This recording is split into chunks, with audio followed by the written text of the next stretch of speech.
নাম বলবো না, নাম বলা যাবে না। সো ভালো লেগেছে, এরকম হয়েছে যে ভালো লেগেছে, জাস্ট ভালো লেগেছে। ডান্সের তো লাইক বডি ল্যাঙ্গুয়েজ থাকে না, আমাদের হেড, নেক, শোল্ডার, চেস্ট, হিপ। সো কারো কারো মনে হয়েছে এই হিপের মুভমেন্ট বা চেস্ট বা এই শোল্ডার মুভমেন্ট বা এই স্পেসিফিক স্টেপ এ তো খুব ভালো করছে।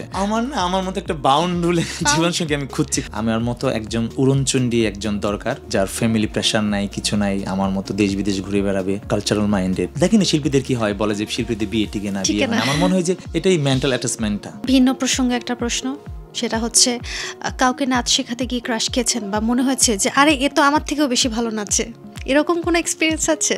না, দুইটার উত্তর দিচ্ছি। ক্রাশ খেয়েছি বলতে ভালো লেগেছে, ভালো লেগেছে, খুবই কম। নাম বলবো না, নাম বলা যাবে না। সো ভালো লেগেছে, এরকম হয়েছে যে ভালো লেগেছে, জাস্ট ভালো লেগেছে। ভালো লাগা, ভালোবাসা, বিয়ে অনেক আলাদা আলাদা টার্ম, বাট ভালো লেগেছে। আর আমার শিল্পীদের মনে বেশি ভালো লাগে, আমাদের অনেক ভালোবাসা, অনেক ভালো লাগা, এই জন্য হয়তো বা আমরা শিল্পটাকে দীর্ঘদিন চর্চা করতে পারি। আর আমার চেয়ে ভালো নাচে এরকম মনে হয়েছে স্পেসিফিক কিছু স্টেপ, মানে থাকে না আমাদের তো আসলে ডান্সের তো লাইক ইটস বডি ল্যাঙ্গুয়েজ থাকে না, আমাদের হেড, নেক, শোল্ডার, চেস্ট, হিপ, তাই না, প্রত্যেকটার আলাদা আলাদা মুভমেন্ট, ফ্লেক্সিবিলিটি, মোবিলিটি থাকে।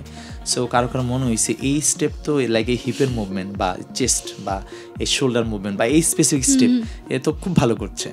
একটু আগে বিয়ের কথা, ভালো লাগার কথা বললেন, আপনার ব্যক্তিগত বিষয় সম্পর্কে জানতে চাই। আপনার প্রেফারেন্স কেমন জীবনসঙ্গীর ক্ষেত্রে?